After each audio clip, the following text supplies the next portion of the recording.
Crazy. But I told y'all so. I told you. Ben Simmons. Not can he, but will he? That's just been my thing. Season high 13 assists last night. He grabbed 9 rebounds, but he shot the basketball 3 damn.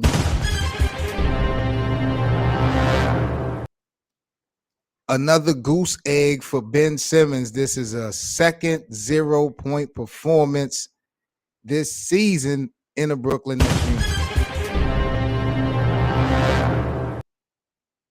Oh, yeah, you know we got to talk about Ben Simmons this morning, man. Good morning. Happy Friday. You guys are now rocking with the best.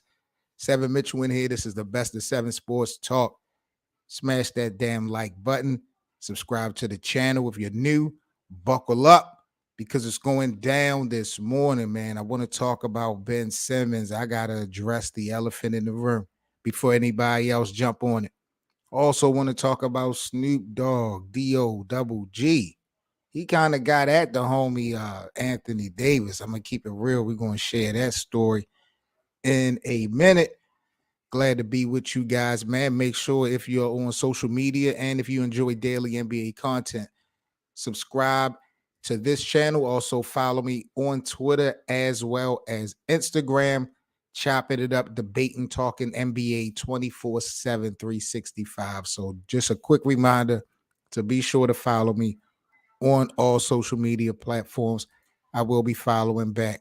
But let's get into the discussion, man. I want to start off with this whole situation with this guy right here, Ben Simmons. I've been telling y'all from the jump. Shout out to my guy, Rasheed White. We had a couple debates about this. I said, if you have Kevin Durant and Kyrie Irving playing on the floor together, what you're getting out of Ben Simmons this season is perfect. Facilitating, playmaking, he's playing great defense. It's all working out well.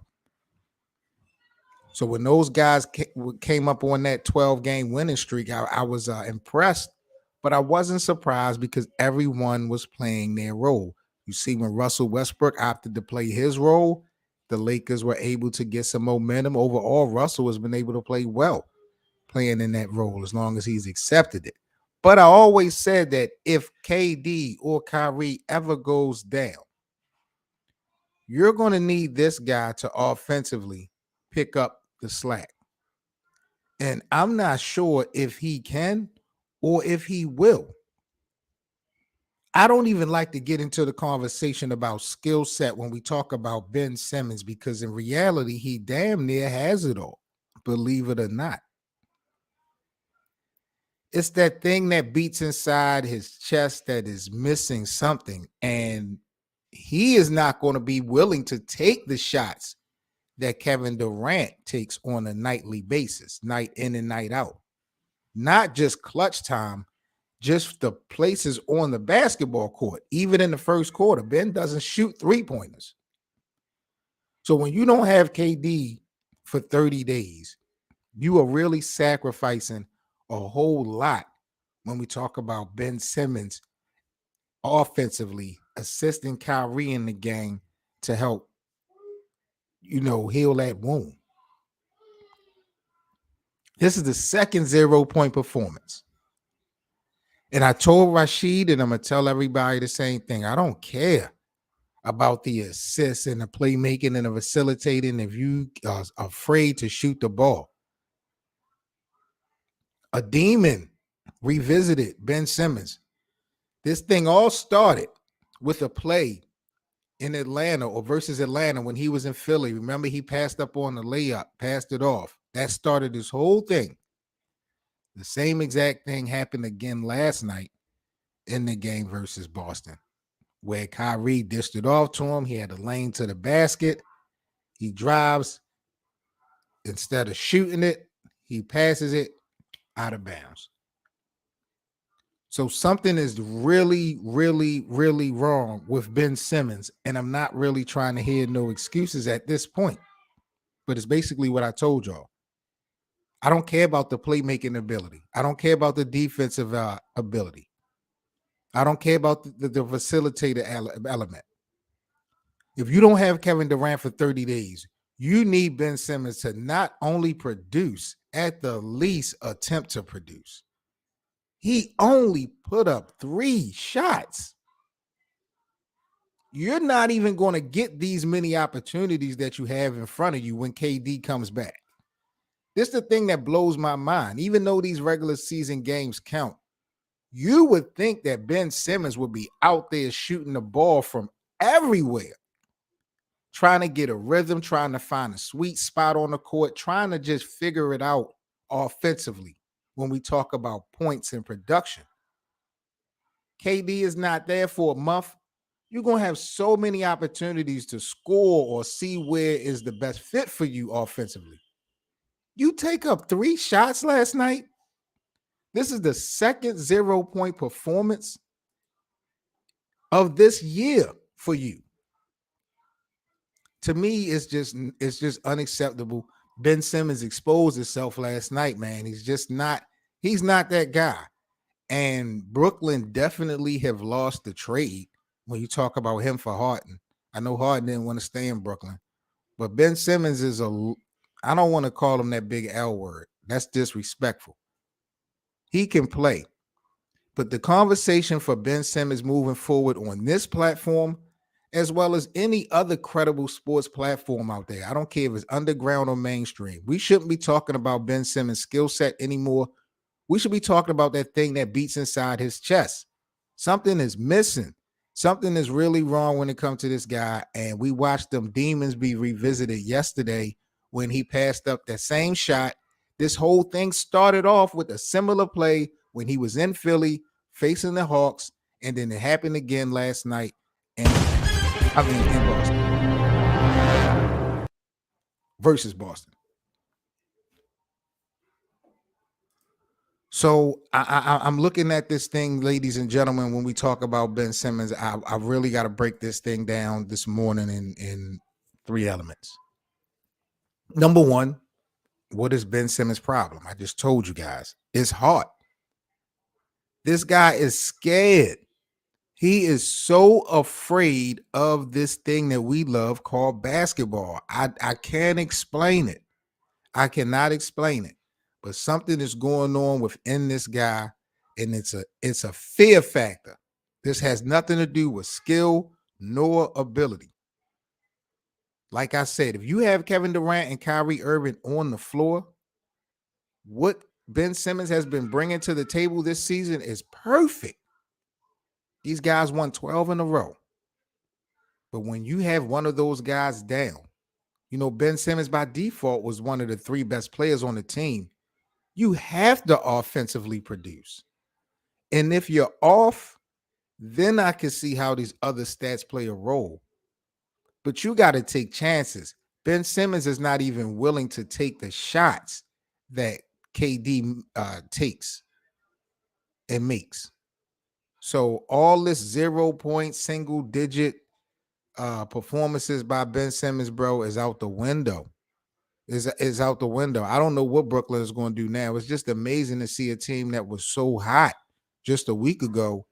When you look at what we witnessed against Boston, like they didn't get blown out or nothing like that. But you can't count on this guy right here. I'm keeping it a buck. You can't.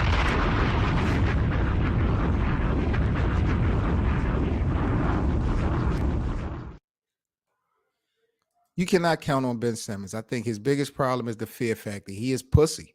I'm going to keep it real. He's pussy. Who should be most disappointed? in the Brooklyn Nets organization, I'm gonna keep it real. It has to be Kyrie.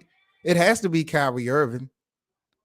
They just banned his damn IG account yesterday, but Kyrie has to be the most disappointed because he can't win for losing being in this Brooklyn Nets uniform. It has not gone Kyrie's way since he came to Brooklyn. Let's be honest. I'm gonna keep it 1,000. And right now, you have KD out for a month. Like I said, this is the greatest opportunity, a perfect opportunity for Ben Simmons' trial and error. Even though these regular season games count, Ben Simmons can now explore where he is moving the best on the court. Because when Kevin Durant comes back, you're not going to get that much shot selection. You're not going to get that many options. So Kyrie got to be like, man, this dude is too scared to play. KD can't stay on the court. My general manager and my owner, they don't support me. Like, it's just a wild situation. And I don't see Brooklyn trading Kyrie. It's like he gonna have to eat that, at least for this year. I don't see them making no moves like that. You know, they had James Harden and Kyrie couldn't get it right with James Harden. So Kyrie partially, in my opinion, responsible for Harden being gone. Like, yo, this shit has just been a disaster. But as far as most disappointed, I think Kyrie right now got to be the most disappointed in their organization because he don't have nobody to ride with him right now.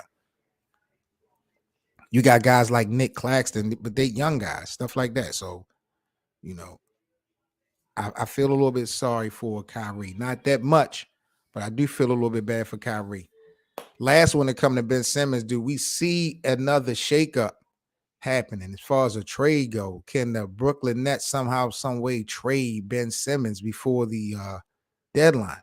I don't even think they're going to attempt to, because like I said, when we've seen KD and Kyrie on the court, the production we've gotten from Ben Simmons on both ends of the court have been pretty decent.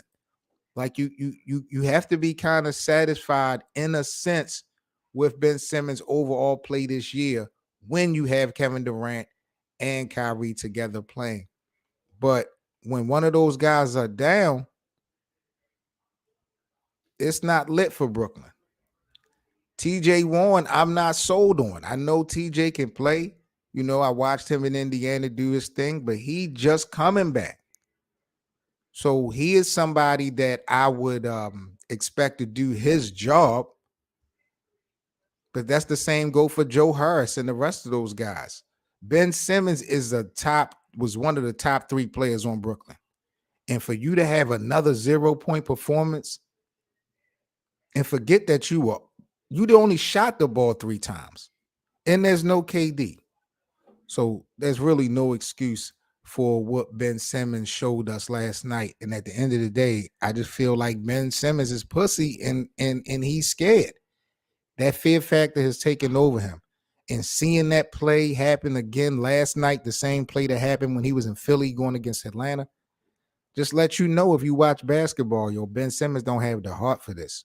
He don't. I don't see the Lakers. I don't see Brooklyn getting rid of him because, like I said, when you got KD and Kyrie, he does pretty well. So I think they are banking on Kevin Durant being healthy. Last time Kevin Durant was hurt last year, he was out, 6 to 8 weeks with that injury? He's not going to be reevaluated with this MCL injury for another week or two, but they don't expect KD to be out for no more than a month. So they're banking on Kevin Durant to come back. They're banking on Kyrie to remain healthy. And if that's the case, Brooklyn could be dangerous with the way Ben Simmons is playing now. But I'm not jacking that. They need more offense from Ben. Of course, you could get the role players to step up. That's part of their job. But we're talking about Ben specifically. We're not going to sit up there and put the blame or deflect the blame on anybody else. Ben needs to do his damn job.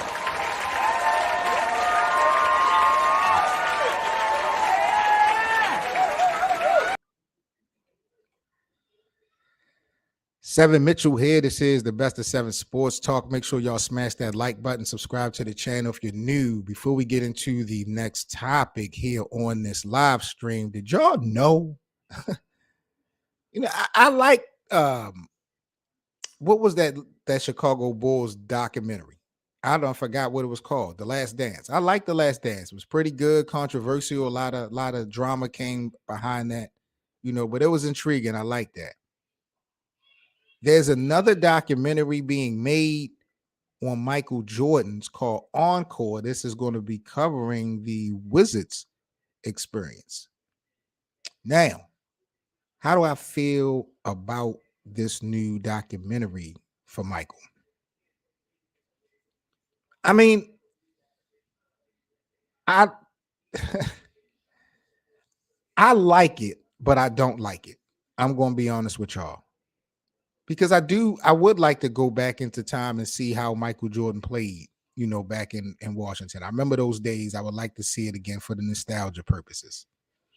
But I do know that The Last Dance had really raised a lot of eyebrows when you having that GOAT debate conversation of MJ versus LeBron. The Last Dance documentary definitely shifted some people's opinions when we talk about the GOAT. Me being a big time LeBron James fan, I am a little bit concerned that this documentary, if delivered right, could push the needle even further when we have this Jordan LeBron conversation. Now, this is an interesting point that my guy brought up. In this documentary, is they going to expose how Michael Jordan did Kwame Brown and the lowlights of Michael Jordan's last days. Like, I don't want to see a documentary where they trying to praise him and give him a bunch of highlights because he was 38 years old, 40 years old, things of that nature. Like, I don't, even though it's facts and it's true, it's not like it didn't happen. I would like a complete story because in reality, Washington really not only wasn't a threat to the league as a whole, they had so many different internal situations and problems. I really hope that they do a good job of exposing it all. People being nervous about teaming up, with Jordan coming to the squad. Like we've seen different interviews, different players have different opinions. I just hope they put the real together in this documentary Encore. I think it'll be interesting. I can't wait to see it, but I am going to keep it a tall. I do think that this documentary could actually push the needle a little bit further when we talk about the debate when people won't have different arguments. But LeBron, man, he has more points than Michael Jordan, more assists than Magic, more steals than Allen Iverson, more triple doubles than Larry Bird, more field goals than Wilt Chamberlain. He is on pace to be the all-time NBA scoring leader this year, surpassing Kareem Abdul-Jabbar. It looks like he's about to become a 19-time All-Star. Kareem is the only player in NBA history with 19 All-Star appearances. So LeBron is looking to tie that, and LeBron is looking to possibly surpass Kareem in that category as well, maybe next year. So it's always going to be a little argument and a little debate when we talk about LeBron and MJ, but that documentary Encore, the final chapter, focusing on Michael Jordan's experience with the Washington Wizards, should be coming out sooner than later. When I get some more information, I'll go ahead and keep you guys updated. Now, last night, my Lakers took a loss to the Dallas Mavericks in a double overtime game. A lot of controversy being played out by the referees, things of that nature. I personally don't think that LeBron played that great of a game. Luka did well, but LeBron to me didn't play that great of a game last night. They have lost 2 in a row. Snoop Dogg called out Anthony Davis. And I wanted to talk about that as well as the Lakers struggle. So on social media, the Lakers lead account had put Bron and AD are still the best duo in the NBA. And Snoop Dogg said, how?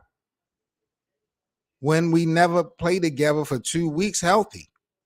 I'm losing faith. AD needs to get his body right like LeBron. I'm tired of seeing him on the bench in street clothes. Yeah, I said it. What are we doing? So Snoop is kind of calling out Anthony Davis to me indirectly for the Lakers' success or lack of. So we're going to get into that, but I do want to break the Lakers down real quick uh, into three elements before we get up out of here this morning, man.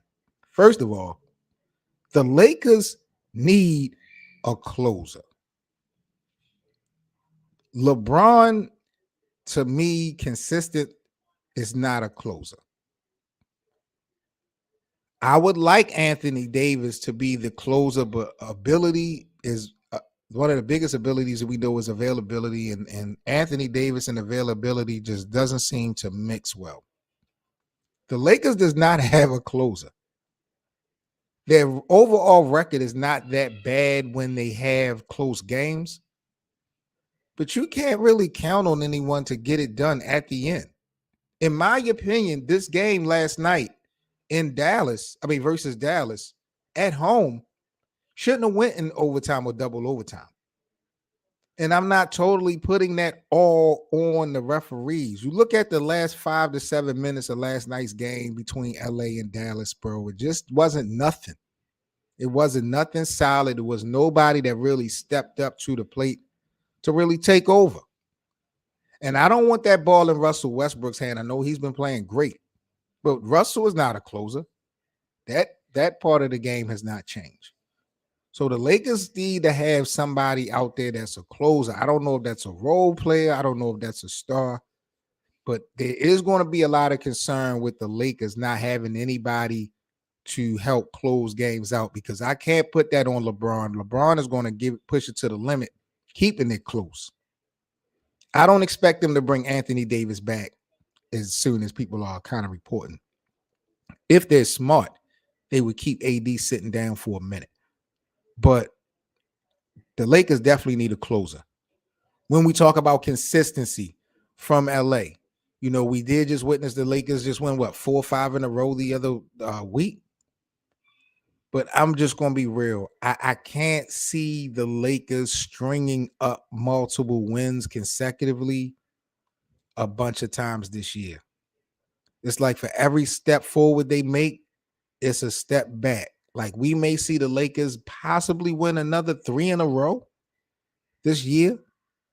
I don't see them ever going on a long winning streak. That just is not going to happen. I think what we witnessed just last week is probably going to be their longest winning streak. They just can't seem to gel, whether it's injury related, chemistry related, production. I just don't understand it.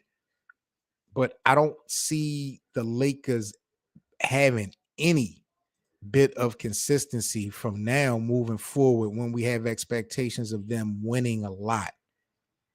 They still may make the play-in tournament, but again, it's not going to be a super situation where it's though like they just going to catapult, like boom, it's like the top 8 in the standings in the Western Conference. Like this shit is going to go down to the wire once again with the Lakers' chances of making the playoffs. And last but not least, man, Snoop Dogg blaming Anthony Davis. What else can I say though, bro? If you guys are familiar with this channel on YouTube, y'all know we've had this conversation about Anthony Davis time and time again. AD really needs to be gone.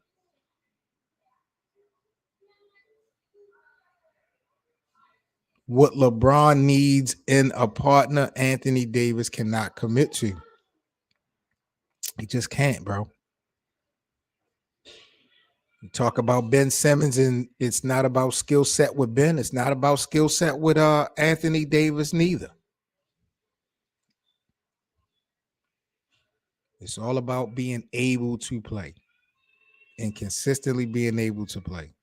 That's why I don't want them to rush Anthony Davis back. What's the point of bringing AD back in the regular season this year for him to get hurt again, and then there's no AD in April? There's no AD in June or May if the Lakers even make it that far. Now, I know sitting AD down for the year automatically kind of ruins your chances of making the play-in, especially the way the Lakers are playing now. But the Western Conference doesn't have any dominant The Western Conference is kind of up and down. So the Lakers still have a shot, being 1 foot in, 1 foot out. But, it's just going to be a long shot because there's no consistency there. But Snoop blaming Anthony Davis. I mean, AD been the problem. He's been the problem. I don't think that the things is his fault. You can't help that. That man can't help being hurt. I'm pretty sure he does what he can do to take care of his body. He may not invest as much as LeBron, but I'm pretty sure Anthony Davis have learned some things as far as diet and nutrition and fitness since being with LeBron. That he's always had this problem. And it's just a fact. Once they won that championship in 2020, I think all the hunger for AD kind of went away. I think he got what he been searching for all these years. And he's still a great player when he's on the court. But LeBron being in his last days, bro, that shit don't mean nothing. There was conversations at one point of Anthony Davis being top 5 in the league. 2020, 2021. People were considering AD as top 5 in the league. And just a year or two later, now look. There was a pocket of production this season where AD was looking great. I was saying to myself, y'all need to use that as a package deal and try to trade AD this season. I knew Jeannie and Rob wasn't going to pull a trigger on that, but the smartest move was to actually use that. Because what wound up happening is Anthony Davis got hurt again. So I don't know, man. It's going to be a day-by-day situation with the Lakers, but I just, at the end of the day, don't feel like we are going to see a bunch of long game winning streaks. I don't think they're ever going to figure it out on that note. I do feel like if they can get a closer, and maybe just get a shooter or two, in free agency, there's not a lot of trade rumors and trade things to be made. But if they can make a couple roster moves, the Lakers really do honestly have a chance to squeeze in to the play-in tournament, led behind this guy right here, LBJ. But LeBron did not play that great last night, in my opinion, and the Lakers lost to Dallas and Luka. But we'll see how this thing play out. About to get up out of here, man. Make sure, again, you guys follow me on social media, on Twitter and Instagram, man. If you guys enjoy daily NBA content, if you love to chop it up, debate, talk about NBA content and topics, make sure y'all follow me on social media. Happy Friday to the NBA community and stay safe. I'll be back with you guys a little bit later on this evening with another edition of the Best of 7 Sports Talk. I'm 7 Mitchell. Y'all stay safe and I'm out. Peace.